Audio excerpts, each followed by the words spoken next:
The mahogany table smelled like lemon oil and old arguments. I sat at the end because no one offered me a chair, and my brother, Caleb, took the head like he'd rehearsed for it his whole life.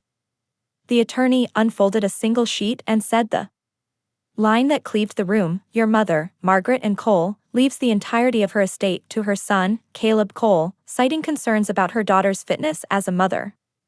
Caleb didn't look at me. He nodded once, as if accepting a folded flag. The words "unfit mother" hit like a sterile blade, cold, undeniable. I had come straight from the dry betadine fading along my cuticles, a badge of what I keep alive at 3 a.m. My son, Jamie, 12, was at school believing the hydrangeas at my mother's house would still need watering this weekend. The conference room smelled expensive, the grief in it felt cheap. "Ms. Cole," the attorney asked, using my maiden name like an eraser. "Do you understand the terms?" I said I understood paper. I understood signatures. I understood that ink behaves like a living thing, and my mother's looping M never behaved. "The M on this will sat obediently, like it had been told to heal. These were her wishes," the attorney said, trained gentleness coding the words. She wanted to protect the stability of the family. Stability. In trauma rooms, stillness is a tool. You hold it the way you hold pressure on a bleeding line. I folded my hands and let a hangnail sting sharpen my focus. Caleb leaned back like a host. "It's better this way, Nora," he said, the voice he uses when he needs me smaller. "You've had challenges. My challenges have names: back-to-back nights, a rent hike, an orthodontist bill, and fatigue that looks like negligence. To people who lift nothing heavier than a tumbler, I am Nora Elaine Cole, 36. Nurse, divorced, allergic to theatrics." I did not reach for the whiskey tray. My ex, Aaron, texted, "Heard about the will. If housing gets complicated, Jamie might be better off with me full-time." I put the phone face down. "People who smell blood get bold," the attorney slid me a copy. Paper rasped. The date said June 14th. On June 14th my mother lay in St. Luke's, with dehydration and a UTI that made her sentences tilt. I held a straw while she listed groceries and asked about her slippers. Her handwriting that week was a fence in a windstorm. The signature on this page was ironed flat. "Any questions?" the attorney asked. "Questions are my profession." Duration. Radiation, alleviation. Inheritance is a different vital sign. You don't let the room set your pace. You count your own breaths. I said I'd review and get counsel. "Time is what predators hate." Caleb clapped the chair arms like the scene was over. "Of course," he said brightly. "Take all the time you need." His thumbs were already moving. Texting a realtor, a cousin, a story. My mother's porch sags with memory. I pictured a stranger's SUV in the driveway and felt the clean heat of resolve that I stood. My chair didn't scrape. Learning to leave quietly is its own degree. "Thank you," I told the room, because politeness is armor. I slipped the will into my bag beside my stethoscope. Outside, heat trembled above the asphalt. Aaron again. "We should talk custody logistics." No rush. There is always a rush when someone says no rush. On the drive back I let silence do its work. Unfit knocked around, hunting for purchase, but I don't host words like that. I shelve them where they can't spread. At a red light I pictured my mother's real signature, the way her G looped like a stray note of music. On the will, the loop was strangled. Green. First move, learn the terrain. I in bed 6, Mrs. Alvarez feared her cough would rip her open. I braced a pillow and said, "Blow out the candles." She did, and surprise chased the pain from her face. On lunch, I circled the notary's name, wrote the attorney's bar number, double underlined the date. I added St. Luke's to a list I titled, simply, "Proofed up." By midnight the lemon oil had faded, but the old arguments followed me home. After I read Jamie 2 chapters about a dragon who only breathed steam, he slept with his mouth open like he was catching the night. I opened my laptop at the kitchen table and listened to the refrigerator think. I typed, contest forged will, notary journal requirements, hospital visitor logs subpoena. The results weren't friendly. I didn't cry. I cataloged. The betrayal had landed, and I set its edges with tape like a tech. Then I did the one thing Caleb never expects from me. I waited. The way a nurse waits for a lab she ordered for a reason. Timing is a tool, impatience is a leak. Men who think they've already won tend to talk too much, to the wrong person, at the worst possible time. The eviction notice wasn't taped to my door, it was taped to my mother's. A legal beige sheet curling at the edges, flapping in the early morning wind like it was trying to warn someone. Jamie was in the passenger seat, chewing the last bite of his granola bar before school. He read it first. Mom, why is Grandma's house getting kicked out? It's the kind of question kids shouldn't have to ask, the kind you wish you could laugh off. I told him it was a mix-up and sent him inside to grab the lunch he'd forgotten. I pulled the notice down. The landlord's name wasn't one I recognized. Caleb had moved fast, too fast. The date gave him away. He'd had the title transferred already, the timeline in my head shuffled into place like x-rays on a lightbox. June 14th, forged will signed. June 16th, my mother dies. June 18, probate petition filed. July 3rd, eviction posted to NO gap for grief. No space for dignity at work. A domestic assault patient gripped my wrist and whispered, "They can't take what's yours if you don't hand it over."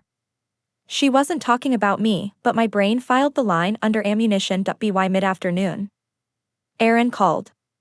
His voice was casual, like we were catching up over coffee instead of standing on opposite cliffs. I heard about the will. And now, the house? He let it hang. Nora, this isn't stable for Jamie. If you're moving around a lot, maybe he stays with me until things settle. There it was, the custody play. The one you could smell. Under the lemon oil that day in the lawyer's office. I imagined his fiancée, Lauren, whispering in the background, her tone all faux concern. I didn't raise my voice. You can file if you want, Aaron. Just remember discovery works both ways. Silence. Then a clipped, always the fighter. He hung up. Fighter wasn't the word. Fighters waste energy. I was something else now. After my shift, I drove back to my mother's. The hydrangeas Jamie loved were wilting, blue heads collapsing like they'd been holding their breath too long. I walked the perimeter. My father's old workbench was still in the garage. His hammer lay where he'd left it years ago, rust tracing its head. Tools remember hands. Houses remember owners. Caleb could repaint the walls, but they'd still hum with her life inside. I checked the mail. An insurance statement addressed to the estate of Margaret A. Cole sat on top. It listed a life policy I didn't know about, small, but untouched. Caleb's name wasn't anywhere on it. Another point on my growing map. At the kitchen table, I spread the will, the eviction notice, and the insurance statement in a row. 3 pieces of paper. 3 fractures in Caleb's narrative. My phone buzzed, a text from an unknown number. It read, "You didn't hear this from me, but check the notary's visitor log for June 14th. You'll find it interesting. No signature. No context. But the phrasing, professional, careful, felt like someone who'd seen too much and wanted out. I stared at it for a long time. The way you watch a monitor flatline before the beep starts again. Whoever sent it knew the weak joint in Caleb's scaffolding. Notary journals are required to note who was present, the ID used, and the signature obtained. If my mother's signature was logged without her ID, or with someone signing for her, that was a crack I could wedge open. That night, I pulled Jamie's comforter over his shoulders. He mumbled something about the dragon book, half asleep. I sat on the edge of his bed, tracing the line of his jaw, memorizing the proof that I was no unfit mother. The court would see that one day. For now, I needed them to see something else, a clean, undeniable forgery. I poured coffee at midnight. Spread my notes, and added 1 new line in block letters, find the log. Caleb thought the eviction would scatter me. All it did was anchor me in place. The more he tried to erase me, the sharper I became. The day after the eviction notice, the world went quiet in that particular way grief makes it. Not the grief of losing someone that had already passed through me like a storm, but the grief of being erased while you're still breathing. Once the funeral was over, the calls stopped. The casseroles, the sympathy cards, the half-hearted, if you need anything, texts, all gone. My phone only lit up for work reminders and spam calls. People who'd known my mother for decades didn't ask how I was. Maybe Caleb had already filled in the blanks for them, painting me as unstable, unfit. The house I was renting felt smaller. Not physically, just airless. I folded laundry on the living room floor because putting it away meant acknowledging there was still order in my life, and I wasn't ready to lie to myself. Jamie's soccer cleats sat by the door, grass still clinging to them. That ordinary detail made my throat tighten more than the will had. I kept hearing the phrase from the lawyer's office, fitness as a mother. It stuck in my head the way a high-pitched beeping does after a long day in the You can't unhear it, you just learn to work through it. That night, I found myself in the kitchen at 2 a.m., barefoot, pouring a glass of water. The refrigerator hum filled the space, and I remembered the first time Caleb lied to me over something as small as a borrowed coat. I'd been 12. He'd been 17. He swore he didn't have it, then I found it balled up in his trunk, smelling like cigarettes and snow. When I confronted him, he laughed, told me I was imagining things, and then made me apologize. I realized in that moment, standing in my kitchen decades later, that this whole situation wasn't new. It was just the final, perfected version of the same pattern.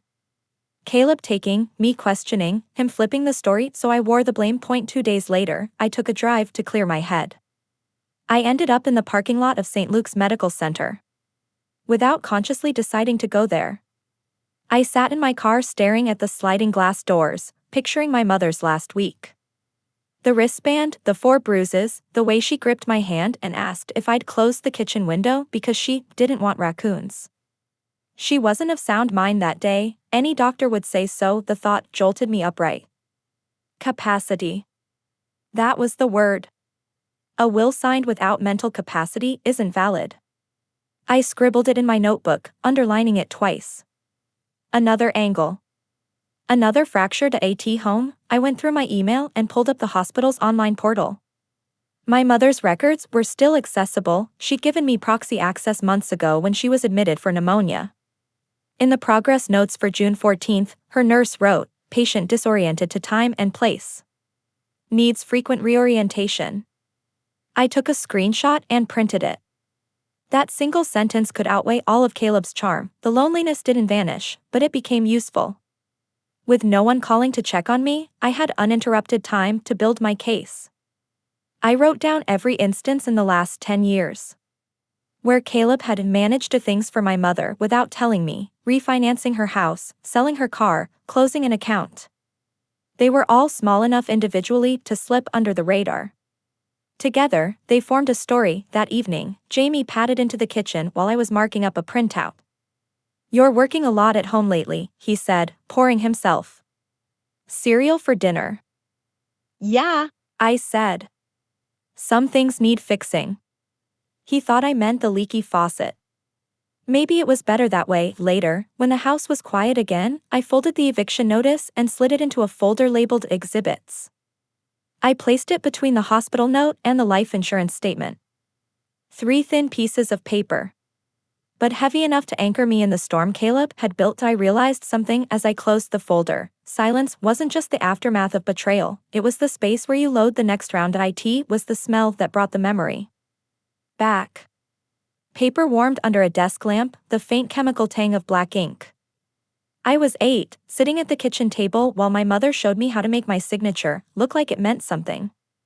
She practiced hers beside me, looping the M in Margaret until it felt like a ribbon curling at the end of a gift. The flashback didn't come during some quiet reflection, it hit me in the middle of a 12-hour shift.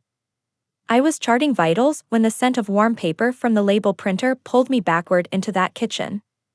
My hands kept moving, but my brain was elsewhere, comparing the ribboned M in my memory to the stiff, flat one on the will. When my shift ended, I drove straight to my apartment, pulled the will from my bag, and spread it out under my own lamp. I placed an old birthday card from my mother beside it. Same name, same hand, yet worlds apart. In the birthday card, her M looped high, the tail of the T curling into the G like they were dancing. On the will, the letters were rigid, like they'd been drafted by someone afraid of curves. Caleb's story relied on everyone assuming the signature was hers. People trust what they see on paper. But I'd spent enough time in trauma bays to know the first look is rarely the truth. That night, I called an old friend, Rachel. We'd met in nursing school before she switched careers to become a paralegal. I hadn't spoken to her in years, but she answered like we'd just had lunch yesterday. Rachel, I need to ask you about will contests, I said. She didn't waste time. Forgery or capacity? Maybe both. Her tone sharpened. Then you need 3 things: the original document, a handwriting comparison, and a witness list. I had 2 of those already. Do you know if your mom had any? Rachel paused. Wait. When was this will signed? June 14th. There was a beat of silence. Then, wasn't she in the hospital? Yes. Rachel exhaled. That's huge, Nora. Get her medical records from that week. And find out who notarized it. I have the name, I said. Good. Notary logs are public record in some states. If they're not, your lawyer can subpoena them. You need that log. We hung up, and I sat in the quiet, the shape of the fight crystallizing. Caleb thought my grief would keep me slow. He didn't understand that. Nurses are trained to work with adrenaline humming in the background. The next morning, I took my coffee to my mother's house. The lock was already changed, my key didn't fit. I stood on the porch, sipping slowly, studying the curtain seams for movement. No one was inside. The hydrangeas had collapsed entirely now, petals scattered. Across the mulch like dropped silk, I pulled out my phone and searched for local forensic document examiners. One name came up repeatedly in court opinions: Dr. Ellen Brower. I dialed her number. Her assistant's voice was brisk. She's booked for the next 2 months. This is a probate matter involving a forged will, I said, letting the words settle. A pause. Hold, please. 30 seconds later, Dr. Brower herself was on the line. Bring me copies of the question document and at least 5 known samples of your mother's handwriting. I can do that. Her voice had the no-nonsense edge of someone who'd spent years testifying under cross-examination. And MS. Cole, don't tell anyone you've hired me until I give you my report. That night, I gathered cards, letters, even a grocery list from my mother's kitchen drawer. The handwriting was alive in each one, loops, flares, and quirks no stranger could mimic without slipping. I placed them in a manila envelope with the will. When I sealed it, I thought of my mother's voice that day she taught me to sign my name. Make it mean something. Now it would. The days started blending, not because I was lost, but because I was moving in a rhythm only I could hear. Shifts, quick meals with Jamie, then long nights at my kitchen table, every hour pulling one more thread from Caleb's version of the truth. The envelope for Dr. Brower sat ready, addressed in block letters, but I wasn't going to drop it in the mail. Too much risk. Instead, I planned to deliver it in person during my next 2 days off. Until then, I kept it under a stack of old tax returns in my locked filing cabinet. One night, while Jamie was brushing his teeth, I pulled up the county's online probate filings. Caleb's attorney had submitted an affidavit of execution, stating my mother had signed, in the presence of 2 disinterested witnesses, and the notary. I didn't recognize the witnesses' names, both with addresses in a neighboring town. My mind filed them under check later. The quiet of the apartment after Jamie went to bed felt heavy, but not suffocating anymore. Silence was no longer loneliness, it was concentration. I reread the affidavit. Witness statements are meant to be airtight, but the wording was too generic, almost lazy. It sounded like something copied from a template, not the messy reality of watching a sick woman sign away her life's work. Work the next morning, a smell of antiseptic and old carpet hit me the second I stepped into the hospital lobby. It yanked me back to June 14th, the day Caleb claimed she signed the will. I could see her in bed, a half-eaten cup of green jello on the tray, her eyes wandering past me like she was searching for someone else in the room. If she'd been presented with legal documents that day, she wouldn't have been able to tell the difference between her own will and a grocery list. I clocked out early and drove to the address listed for the notary. It was a small real estate office with blinds half drawn. A woman in her 50s looked up from behind the desk when I walked in. "I'm looking for public access to notary journals," I said, keeping my voice even. Her smile didn't reach her eyes. "We don't just hand those out." "I understand. I can request them formally through my attorney. But if you'd rather avoid that, we can make this easy." Her fingers hesitated on the keyboard. "What's the date?" "June 14th. Name, Margaret and Cole." She checked the log. I watched her face change, not surprise, but discomfort. "You'll need to speak with your lawyer," she said, closing the book too quickly. That told me enough. She didn't want me to see it. Which meant there was something worth seeing. Driving home, I passed my mother's old street.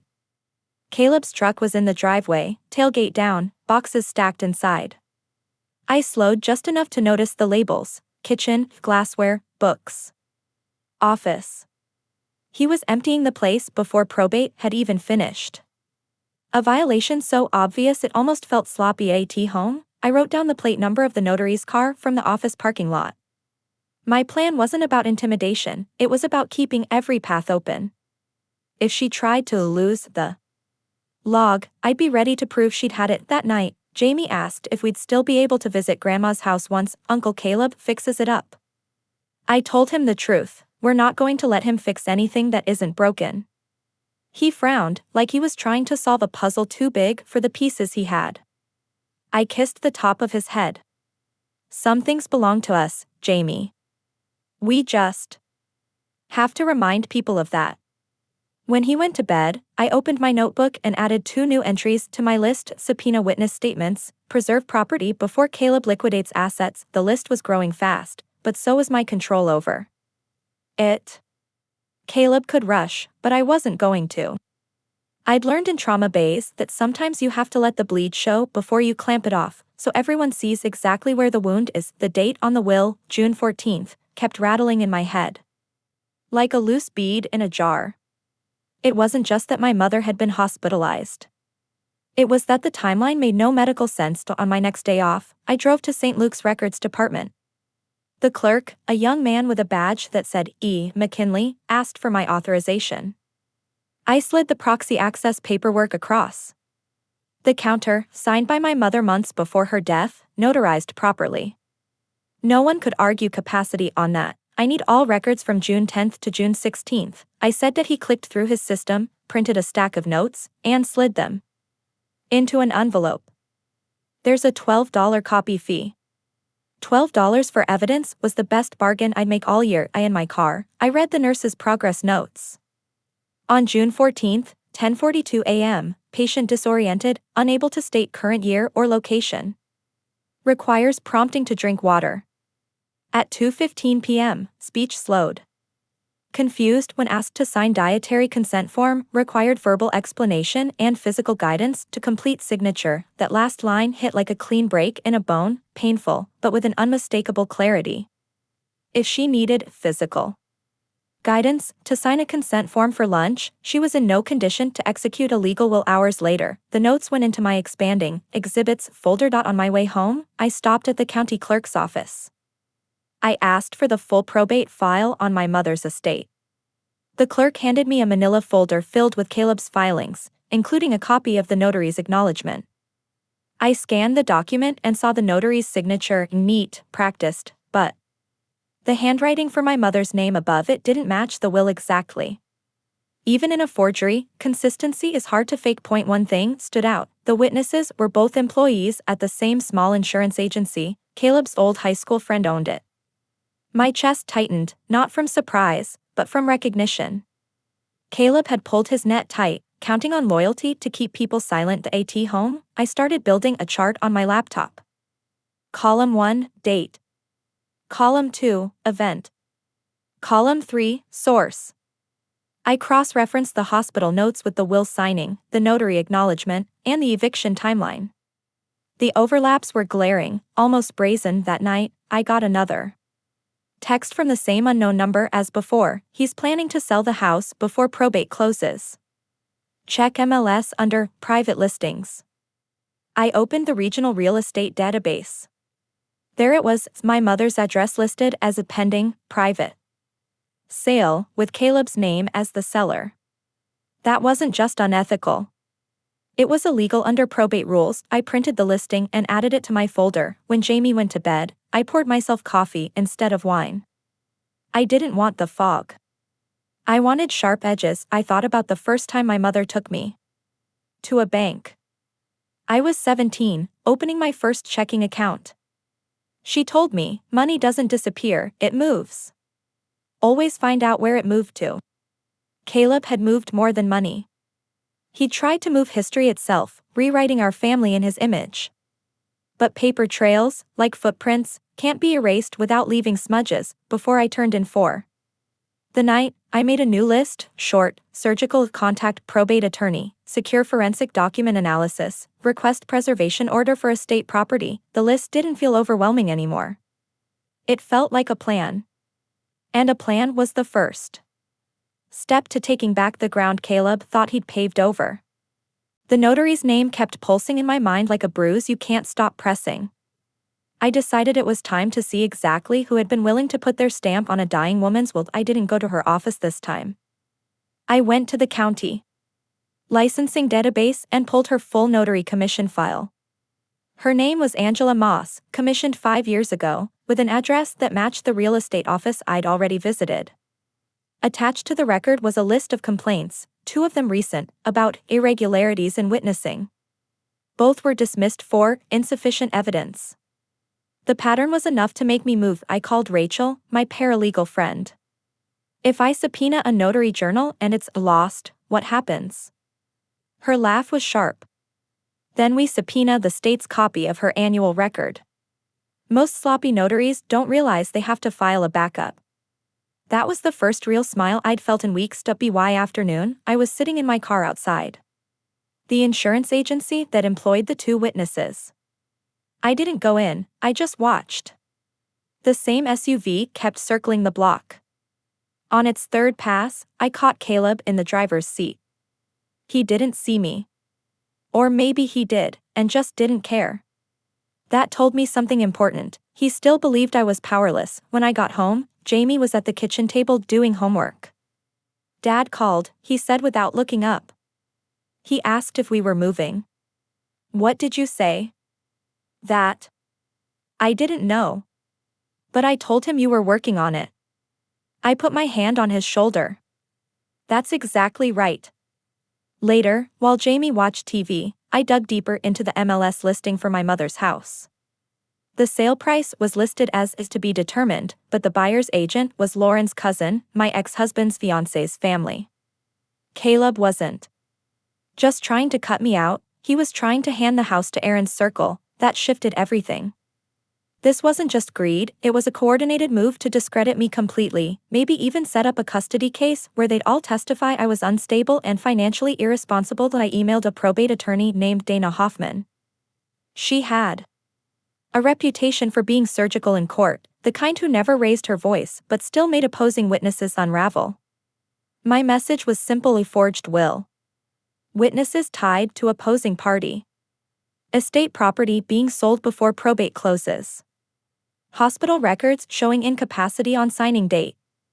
Are you available for immediate representation? Her reply came within the hour: bring everything you have tomorrow at 9 a.m. I didn't sleep much that night. I organized the folder so Dana would see the full arc in one pass: hospital records first, then the forged signature comparison, then the MLS listing. I wanted her to feel the same rising clarity I'd felt building this case before. Bed, I took out one of my mother's letters, the one where she'd written, "Proud of you, Nora," in that ribboned hand. I placed it beside the will again. The contrast was so stark it almost felt like an insult to her memory. Caleb thought the signature was his masterpiece. He didn't know it was his fingerprint. Dana Hoffman's office didn't look like a lawyer's office, it looked like a war room. No polished wood, no glass trophies, just steel filing cabinets and stacks of binders with color-coded tabs. The kind of place where paper went in as chaos and came out as ammunition. She shook my hand firmly. Let's see it. I slid the folder across her desk. She opened it without ceremony, reading fast but not rushing. The hospital notes made her eyebrows lift. The signature comparison made her lean back in her chair. The MLS listing got a low. Short laugh. They're not even trying to hide the self-dealing, she said. I told her about the notary, the witnesses, and the mysterious texts. She didn't write anything down, she just absorbed it, as if every detail had already slotted into place in her mind. This is what we're going to do, she said, flipping to a blank legal pad. First, we file a will contest in probate court and request an immediate temporary restraining order to freeze all estate assets. That stops the sale. Second, we subpoena the notary journal and the witnesses' employment records. Third, we bring in your handwriting expert, Dr. Brower, so we have expert testimony ready before Caleb can spin a story. I nodded. And if they try to lose the notary log? Her smile was thin. Then we get the state's copy and file a complaint with the Secretary of State's office. That's a death sentence for a notary's commission. It wasn't just the plan, it was the precision. She spoke like someone who'd already done this dance and enjoyed the music. Before I left, she handed me a list. I need originals or certified copies of everything here within a week. And Nora, do not confront Caleb directly. Every word from now on goes through me. You're the quiet party. Quiet makes people nervous. That last line landed deep. In the I'd seen how silence could make even the most aggressive patient hesitate. Now it was my turn to use it. On the drive home, I stopped by my mother's house. Caleb's truck was gone, but the garage door was open. Inside, the workbench was empty. The hammer, the jars of screws, gone. I took pictures. Dana would want them for the preservation order. That night, Jamie was working on a school project about the food chain. He asked, "What's an apex predator?" I told him it was the animal at the top, the one that doesn't have to fear anything else. He thought about it for a second, then said, "So you're like that with Uncle Caleb, right?" I didn't answer, but I smiled. After he went to bed, I called Dr. Brower to confirm delivery of the handwriting samples. She promised a preliminary report in 10 days.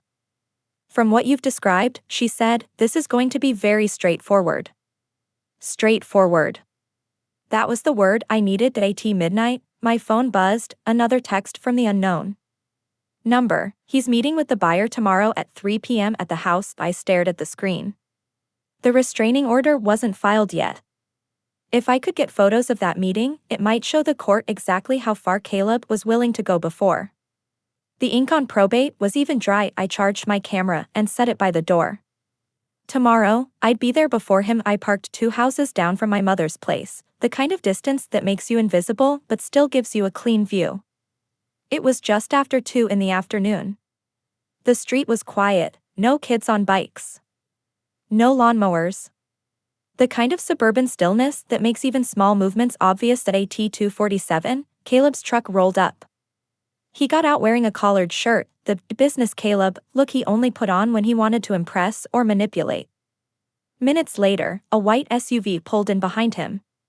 A tall man in a suit stepped out, followed by a woman in a navy blazer, Lauren's cousin, the buyer's agent. They shook hands in the driveway like they were closing a deal that had already been agreed to. Caleb unlocked the front door and ushered them inside. I stayed in my car, camera ready, snapping shots through the partially rolled down window. I got them at the door, inside the living room, even standing on the porch with what looked like printed paperwork. Caleb gestured toward the yard as if giving a tour. Every photo caught his watch, his face, his body language, proof of active involvement in the sale. When they moved to the garage, I angled the camera to catch the boxes stacked inside. Some were labeled Margaret's clothes, family photos, china set. Those weren't generic staging props, those were estate assets. Assets that should have been frozen until probate closed. The meeting lasted less than 20 minutes. They left together, Caleb shaking hands again, smiling like a man who thought the finish line was behind him. As soon as they were gone, I stepped out and walked toward the driveway. I didn't go inside, but I got close enough to see the front porch light had been replaced with a modern fixture, Caleb's way of marking territory. Back in my car, I sent the photos to my laptop, tagging each one with the date, time, and location metadata. Then I emailed them to Dana with the subject line, urgent, proof of unauthorized sale attempts. Her reply was almost immediate, perfect. Filing TRO tomorrow morning. Sit tight. That night, I worked another late shift in a car accident. Victim came in, head trauma, disoriented, unable to answer simple questions. Watching him struggle to state the date was like seeing my mother all over again in that hospital bed. I thought about the gall it took for Caleb to put a pen in her hand that week and tell her where to sign. When I got home after midnight, Jamie was asleep on the couch, the TV still on. The news was running a segment about elder fraud, sons, daughters, and caregivers manipulating aging parents for financial gain. I stood there in the dark, watching strangers' faces as they described the moment they realized a family member had stolen from them. The words were all different, but the tone was the same, cold, certain, irreversible. I turned off the TV, pulled a blanket over Jamie, and sat beside him for a minute. Caleb wanted me to feel powerless. Instead, every move he made was handing me exactly what I needed. By the time I went to bed, the photos were backed up to 3 separate drives. Let Caleb think I was still the sister who apologized for noticing patterns. He hadn't met the version of me who documents everything. The courthouse air was stale, the kind that carried a faint mix of copier toner and old dust. Dana walked beside me, her pace unhurried but deliberate. She'd already filed the will contest and the motion for a temporary restraining order that morning. Today, we were here for the first hearing, an emergency session to halt the sale of my mother's house. Caleb was already in the hallway when we arrived. He leaned against the wall, scrolling his phone, dressed in the same business Caleb uniform I'd seen at the house. He looked up, gave me a smile that didn't reach his eyes, and said, "You really want to drag this through court, Nora?" Dana didn't even turn her head. My client is simply exercising her legal rights. The hearing was short, barely 20 minutes, but it was enough. Dana presented the photos I'd taken, the MLS listing, and the probate timeline. She also handed the judge the hospital records from June 14, highlighting my mother's documented disorientation. Caleb's lawyer objected, claiming the sale was exploratory and that my mother had been lucid and intentional when signing the will. The judge cut him off. The court finds there is sufficient evidence to warrant preservation of estate assets. Motion granted. Just like that, the house was frozen. Caleb couldn't touch it, couldn't sell it, couldn't even move more boxes without risking contempt. When we stepped into the hallway, he was waiting. "You think this stops me?" he said quietly. Dana answered before I could. "It stops you for now. Which is all we need." Outside, the cold February air bit at my cheeks. The courthouse steps felt like neutral ground, public, open, but heavy with the echo of what had just happened. For the first time since this began, I felt the balance shift. Back at home, Jamie was waiting with a drawing he'd made at school, a big house with blue hydrangeas out front and stick figures holding hands in the yard. "This is us at Grandma's," he said. I tacked it to the refrigerator, next to my running list of evidence. The drawing wasn't proof in court, but it was proof to me of what I was protecting. That evening, Dana called with an update. "I've subpoenaed the notary journal, the witness statements, and all communication between your brother and the buyer's agent. If the notary stonewalls, we go straight to the state. And I'm scheduling Dr. Brower's deposition for early next month." I asked, "How long before this actually goes to trial?" "Could be months. But with the TRO in place, time works in our favor. Caleb's kind don't like waiting, they make mistakes when the clock isn't theirs to control." After we hung up, I sat in the quiet for a while. She was right. Caleb had been sprinting from day one.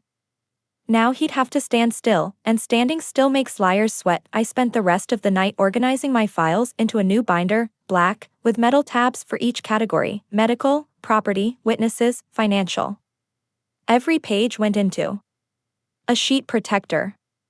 It felt clinical, almost surgical, and that was the point. I wasn't just keeping records, I was building an unbreakable chain. When I finally zipped the binder shut, I thought of my mother's voice again.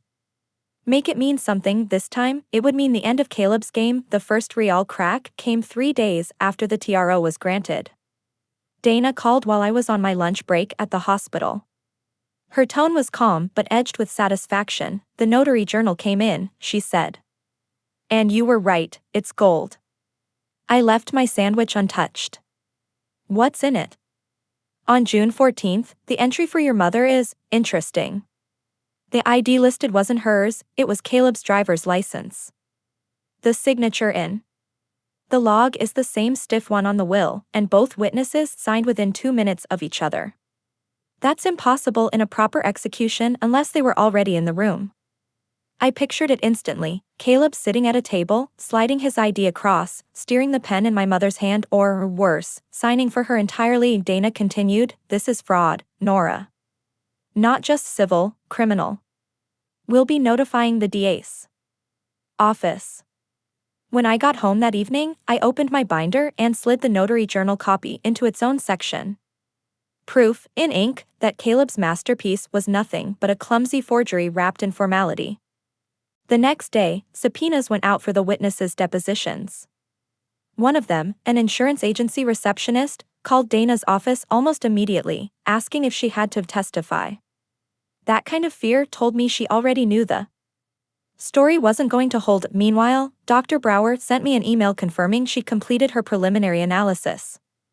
Her report was blunt: "In my expert opinion, the questioned signature is not genuine and was produced by an individual attempting to imitate the decedent's handwriting."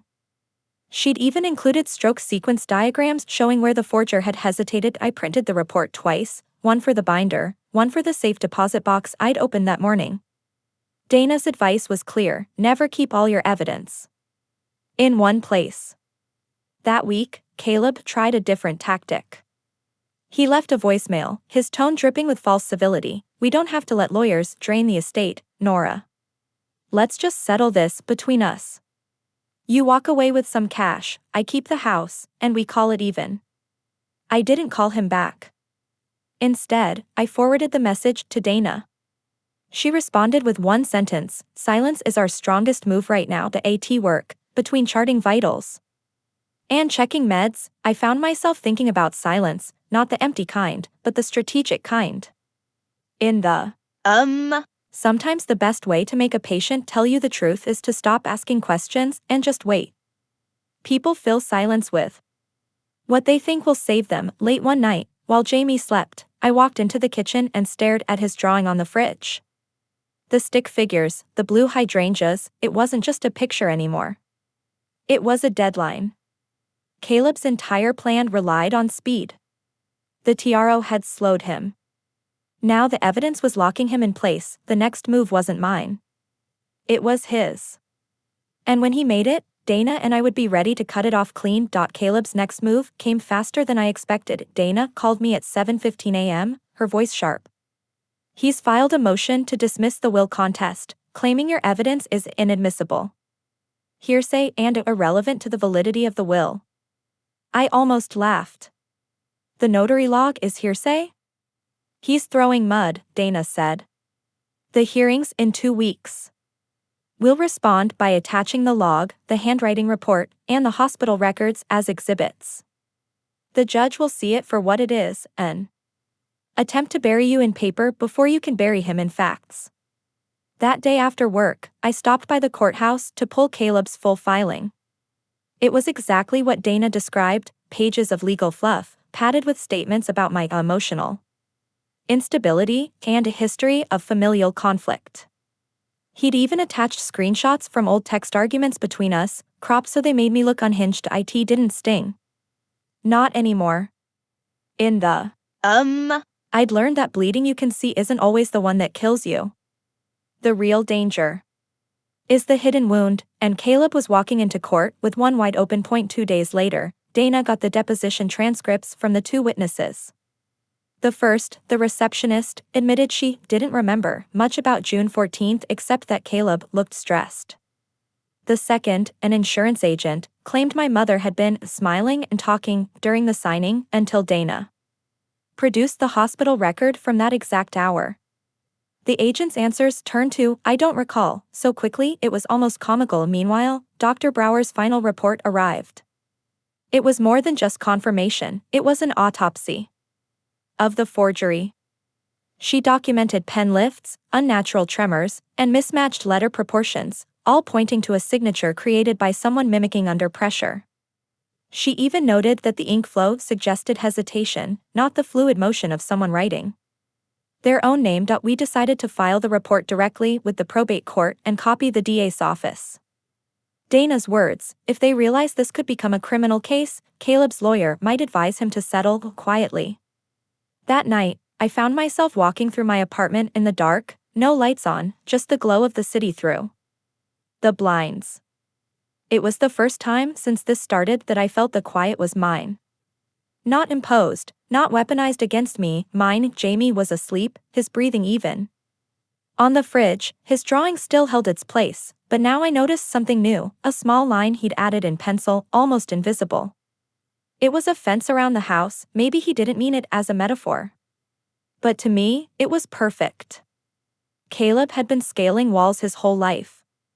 This time, I built one he couldn't climb. The morning of our response to Caleb's motion, Dana's office felt charged, like the seconds before a defibrillator discharge.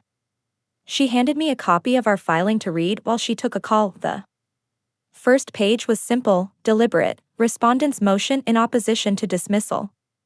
No dramatics, no filler, just the facts. The notary log with Caleb's ID instead of my mother's. The hospital chart noting disorientation at the time of signing. Dr. Brower's forensic diagrams. Photos of him meeting with the buyer's agent while probate was still open. When Dana got off the phone, she nodded toward the folder. "We're not just defending the contest, we're putting him on the back foot. The judge will see that dismissing this case now would be ignoring documented fraud." The hearing was scheduled for the following Tuesday. But Caleb didn't wait to start playing dirty. That Friday, Jamie came home from school quieter than usual. When I asked, he said, "Dad told me Uncle Caleb is just trying to keep Grandma's house safe. And that you're making it harder." I kept my voice calm. "What else did he say?" "That you might lose, and then we'd have to move somewhere smaller." It was a clean, strategic jab, using Jamie to plant fear. I didn't take the bait. "We're not going anywhere," I told him. "Some people say things to win. I'm not one of them." That night, I called Dana. She wasn't surprised. "They're testing your emotional threshold. Keep everything through me. No direct contact." The weekend before the hearing, I reviewed our exhibits again, marking sections in red tabs: forgery evidence, capacity evidence, unauthorized sale evidence. Each tab was like a scalpel, designed to cut away Caleb's story piece by piece. Tuesday came fast. In court, Caleb's lawyer opened with a polished speech about family disagreements and misunderstandings. He framed the will as a private matter Caleb had handled honorably. Dana rose, her voice even. "Your Honor, opposing counsel calls this a misunderstanding. The law calls it fraud." She handed the judge the exhibits. "Every page here is not my client's opinion, it is evidence created by the other parties' own actions." The judge flipped through the binder slowly. His face didn't change, but when he closed it, he denied Caleb's motion to dismiss. The contest would proceed. Outside the courtroom, Caleb's smile was gone. He brushed past me without a word. The silence between us felt heavier than anything he could have said. Back at home, Jamie asked, "Did we win?" "Not yet," I told him. "But we didn't lose. And that matters." That night, I added a new section to my binder labeled Court Rulings. The first document in it was the judge's order denying dismissal. One line stood out: evidence presented raises substantial questions regarding authenticity and validity of the will. It was the first official recognition that this wasn't just my suspicion, it was the court's concern now. The depositions were scheduled for the following week, but the first confrontation came sooner, and in public. I was in the grocery store after a late shift, standing in the coffee aisle, when I heard his voice behind me. "Enjoying yourself?" Caleb said. His tone was low enough to pass for casual to anyone else, but I caught the thread of irritation in it. I didn't turn right away. I finished reading the label, placed the coffee in my cart, and then faced him. "I'm doing fine." He leaned on the cart handle like he owned the space between us. "You're wasting everyone's time. Mom wanted me to handle things because you can't." "Can't what?" I asked. My voice was level, the same one I used with belligerent patients. "Who didn't realize they were bleeding out can't let go," he said. "Can't accept when you're not in control." I didn't give him the reaction he wanted. "See you in court, Caleb." I pushed my cart past him, the rubber wheels humming against the tile. When I got home, I wrote down every word of the exchange and emailed it to Dana. Her reply was instant: "Do not engage again." Let him keep showing himself. 2 days later, the depositions began. Dana and I sat across from the notary, Angela Moss. Under oath, she claimed my mother had been alert and talkative during the will signing. Dana slid the hospital record across the table. "So alert she didn't know what year it was?" Angela's eyes flickered. I didn't see anything like that." Dana didn't raise her voice. "But you saw Caleb present his own driver's license as identification for the signer?" Angela's fingers tightened on the armrest. "It was a difficult day. He said she'd misplaced hers." By the time the deposition ended, her earlier certainty had evaporated into vague, halting answers. Dana whispered to me on the way out, "She won't hold up well on the stand." The second witness fared no better. He admitted Caleb had asked him to help out, and didn't know my mother personally. When Dana asked if he understood the legal requirement of a disinterested witness, he stumbled over the definition. That night, I printed both deposition transcripts and slid them into the binder. Every page felt like another brick in the wall around the estate. Jamie noticed the stack on the table. "Is this more of your homework?" he asked. "Something like that," I said. The truth was, I'd stopped feeling like the hunted and started feeling like the one keeping watch. Caleb's story wasn't just fraying, it was collapsing in public, piece by piece. And the best part was, I didn't have to raise my voice once. The following Monday, Dana forwarded me an email chain she'd obtained through subpoena messages between Caleb and Lauren's cousin, the buyer's agent. The first one was dated barely a week after my mother's funeral. "We can push the listing through under a private sale to avoid probate delays. She doesn't have the means to fight it." Another, a month later, was even worse. "Once it's in our hands, Aaron can use stability as leverage for custody." Reading that line made my chest tighten, not from hurt, but from the cold, clean certainty of understanding exactly how deep the collusion went. It had never been just about the house. It had been about taking everything: property, reputation, and my son. I sent Dana a one-line response: "This goes straight to the judge, right?" Her reply came quickly: "It will." Along with the motion for sanctions, the sanctions motion was filed that afternoon, citing bad faith dealings, attempted asset concealment, and witness manipulation. It included the emails, the MLS listing, and sworn testimony from the depositions. 2 days later, Caleb's lawyer called Dana to discuss settlement possibilities. Dana told him we'd listen, but only if all communications went on record and in writing. That was the end of the call. Meanwhile, Dr. Brower's final, notarized report landed in my inbox.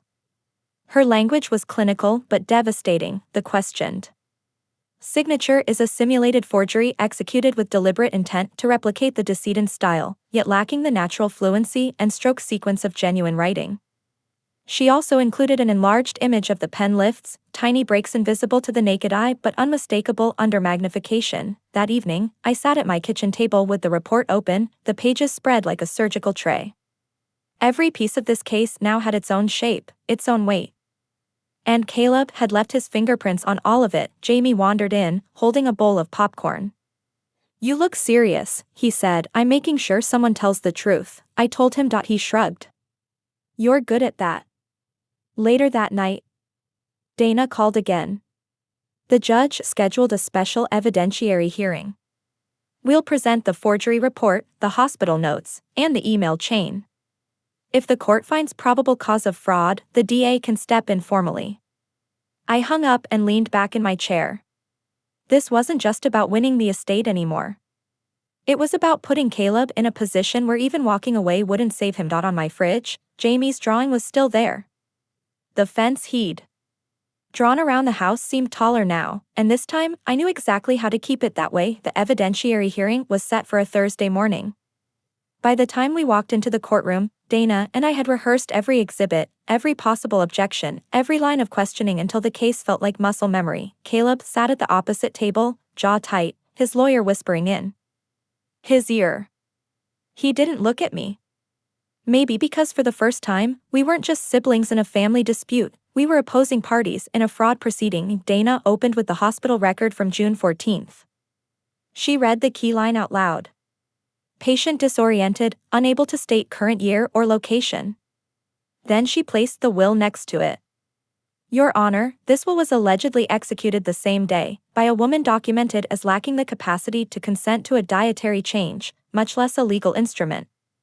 Next came the notary log, enlarged on the projector so everyone could see the damning detail: Caleb's driver's license number listed as the signer's ID. Dana's voice didn't rise. It didn't need to. "There is no scenario under which this entry is lawful." She moved to the emails, those lines about avoiding probate delays and using stability for custody leverage. The judge's expression didn't change. But I saw his pen pause over his notes. Then Dr. Brower took the stand. Her testimony was clinical, methodical. She explained stroke order, pen lifts, and pressure variance like a surgeon explaining an autopsy. At one point, she held up the will and the birthday card from my mother. "One is alive," she said, "and one is an imitation of life." Caleb's lawyer tried to poke holes, suggesting natural variation in handwriting. Brower didn't flinch. "Variation has a rhythm. Forgery has hesitation. This signature hesitates." When the testimony ended, the judge announced he would take the matter under advisement but ordered that all estate assets remain frozen until a final ruling. It wasn't the verdict, but it was another wall in place. Outside the courtroom, Caleb brushed past me again, but this time he muttered, "You're destroying the family." I stopped walking. "You destroyed it the moment you put your name where hers should have been." Back home, Jamie was at the table doing math homework. "How was court?" he asked. "We built another fence," I said. He grinned without fully understanding, and that was fine. He didn't need to know every detail yet, only that the house, and what it represented, was still ours for now. That night, I filed every transcript and exhibit into the binder. It was nearly full now, heavy in my hands. Not just paper, but the weight of the truth, organized, undeniable, ready for the final cut. The judge's ruling came 2 weeks later in a crisp, 3-page order that Dana slid across her desk without a word. I read the first line twice. "The court finds sufficient evidence of forgery and lack of testamentary capacity to invalidate the proffered will. It was done." The will was void. The estate would pass under intestacy laws, split equally between Caleb and me. On paper, that sounded like balance. In reality, Caleb had already forfeited any chance at quiet division. Dana pointed to the second paragraph. "The judge is also referring the matter to the district attorney for review." That means potential criminal charges of fraud, perjury, maybe even elder abuse. I sat back in the chair, letting the weight of it settle. It wasn't joy I felt, more like the steady click of something locking into place. Caleb's lawyer filed a notice of appeal within days, but Dana wasn't concerned. "It's procedural. He has to act like he's still in the fight." Meanwhile, the sanctions motion was still pending. If granted, it could strip Caleb of his share entirely, leaving him with nothing but legal bills and the DA breathing down His neck. That afternoon, I drove to my mother's house for the first time since the TRO. The hydrangeas were gone, pulled up, the soil bare. The sight should have stung, but instead it felt like a reset. The house didn't need flowers to prove it was mine to protect. Inside, the air was stale but familiar. The workbench was still missing from the garage, but a single item sat in the corner, a dented metal watering can my mother had used for years. I picked it up, the handle warm from the sunlight streaming through the window, and decided it was coming home with me. When I got back, Jamie asked if we could plant hydrangeas at our apartment. Blue ones, like Grandma had. Yeah, I said. But this time, they'll be ours from the start. That night, Dana emailed me a copy of the DA's formal intake notice. They were opening an investigation. Caleb's name was on the subject line, bold and unmissable. For the first time since this began, I closed my binder and left it on the shelf. Not because the fight was over, but because the next move no longer belonged to me. The DA's investigator called me on a Tuesday morning. His voice was steady, methodical, someone used to walking witnesses through landmines. I'm reviewing your probate case, he said. We'd like you to provide a sworn statement and copies of all the evidence you've collected. I told him I could have it ready by the end of the day. After we hung up, I pulled the black binder from the shelf and laid it open on the kitchen table. Every tab, every exhibit, every transcript, it was all there, waiting. By noon, I was at the DA's office, handing the binder over to an evidence clerk. They scanned each page, logging it into the system. Watching the scanner light crawl over those documents felt like watching each piece of Caleb's plan get locked into a vault he couldn't touch. The investigator met with me afterward. We're looking at charges for forgery, fraud, and perjury. Depending on witness cooperation, we could also pursue elder exploitation. Will the notary be charged? I asked. That depends on her level of involvement, he said. But based on her deposition, she's in a vulnerable position. Driving home, I thought about Angela Moss, her darting eyes, the way her voice thinned under questioning. Caleb had pulled her into this, but she'd chosen to stay. In court, choice is the line between witness and defendant. That evening, Dana called with her own update. The sanctions hearing was set for the following month. If we win, Caleb's share of the estate could be reduced to zero. The judge can award you his portion for acting in bad faith. Jamie overheard part of the call. Does that mean Uncle Caleb won't get anything? It means, I said carefully, that people who break the rules don't get rewarded. Later that night, I stood in the kitchen with the watering can from my mother's house. I filled it halfway, feeling the weight settle evenly in my hand. Weight in the right place meant stability, control. This felt the same. Caleb had spent months trying to write me out of my own history. Now, every piece of his handwriting in this case was evidence against him. And soon, it wouldn't just be a probate judge reading it, it would be a jury. The sanctions hearing drew a smaller crowd than the evidentiary one, but the stakes felt heavier. If the judge ruled in our favor, Caleb wouldn't just lose his share, he'd be forced to cover my legal costs on top of his own. Dana opened with the email chain between Caleb and the buyer's agent. She read the line about using stability for custody leverage out loud, then let the silence stretch until even the court reporter looked up. This, she said evenly, is not the conduct of an heir acting in good faith. This is a calculated effort to strip my client of her legal rights, destabilize her home, and manipulate a minor child's living situation for personal gain. Caleb's lawyer tried to pivot, claiming the emails were taken out of context, and that Caleb was merely exploring options to maintain the property. But the judge didn't seem interested in hypotheticals. He asked Caleb directly. Did you attempt to sell the estate property prior to probate closure? Caleb shifted in his chair. I looked into possibilities.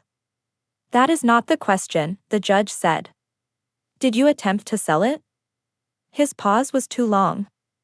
Yes. Dana slid the forged will forward one more time, alongside Dr. Brower's report and the notary log. Every action he took, from the moment this will appeared, was designed to conceal fraud and accelerate personal gain. The law has a word for that: bad faith. The hearing lasted less than an hour. The judge didn't rule from the bench, but Dana was confident. Even if he keeps a fraction of his share, the court's finding of bad faith will weigh heavily. In the criminal case. On the way out, Caleb finally looked at me. His face was pale, the charm stripped away. "You're enjoying this, aren't you?" "No," I said. "I'm finishing it." Back home, I told Jamie we were one step closer. He asked if we could plant the hydrangeas this weekend. I promised we would that night. I packed away the watering can, not in storage, but on the kitchen counter, somewhere I could see it every day. It was more than metal now. It was proof that what was stolen could be taken back. The ruling came in the mail on a Monday, the envelope thick with finality. I sat at the kitchen table, coffee cooling beside me, and read it twice before the weight of it fully landed. The court finds that Caleb Cole acted in bad faith in the administration of the estate of Margaret and Cole. His distributive share is hereby forfeited in its entirety to the petitioner, Nora Elaine Cole. Respondent is further ordered to pay petitioner's reasonable attorney fees and costs. It was surgical. Clean. No room for interpretation. I forwarded the order to Dana, who called within minutes. "It's over, Nora. He can appeal if he wants, but with this finding, the DA's office will have all the leverage they need for the criminal case." When I hung up, I sat for a long time in the quiet. No adrenaline, no surge of celebration, just a stillness I hadn't felt in months. This wasn't a trophy. It was a wall rebuilt, brick by brick, against someone who tried to tear it down. 2 days later, I went back to my mother's house with Jamie. The air inside was fresher now, the windows open, light spilling across the bare floorboards. We walked through each room slowly. He ran his hand along the kitchen counter like he was memorizing it. Outside, we planted the hydrangeas, blue, just like before. Jamie watered them with the dented can, grinning as the soil darkened around. The roots, Caleb didn't come. He didn't call. In the court records, he was now just another name on the losing side of a case citation. That night, I stood at the sink, looking at the watering can on the counter. It caught the light in a way that made it look almost new. I thought about the first day in that conference room, the lemon oil and the lies, and how certain Caleb had been that I'd fold, but some things don't fold. Some things hold their shape, and now, so did I. People expect victory to feel loud. They picture a gavel slam, a cheer, some cinematic swell of music. But when it came, mine was quiet. Not empty, just settled. 4 months, Caleb had counted on the same things he'd used against me my whole life: speed, charm, and the belief that I wouldn't fight hard enough to matter. He thought the will was his masterpiece, that the paper would speak louder than I ever could. What he didn't understand was that silence can be louder than shouting, if you know how to use it. I learned that in trauma bays, in the moments between a monitor's flatline and the first compression. You wait. You watch. You move only when the move matters. I didn't need to humiliate him. The court's order did that without me raising my voice once. His name is now fixed in the record beside words like forfeited and bad faith. Whatever he tells himself at night, the truth lives on paper. And paper, I've learned, is patient. The hydrangeas in the yard are starting to take root. Jamie waters them every evening, careful not to spill. He knows they're ours now, but not the full cost of keeping them. One day, I might tell him. For now, it's enough that he sees me as steady, not scrambling. I keep my mother's watering can on the counter. It's dented, imperfect, and it still works, like me. Every time I see it, I remember her words, make it mean something that it did, because the real win wasn't the house, or the frozen accounts, or even stripping Caleb of his share. The real win was the shift in me, abandoned, aware, coldly in control, and staying that way.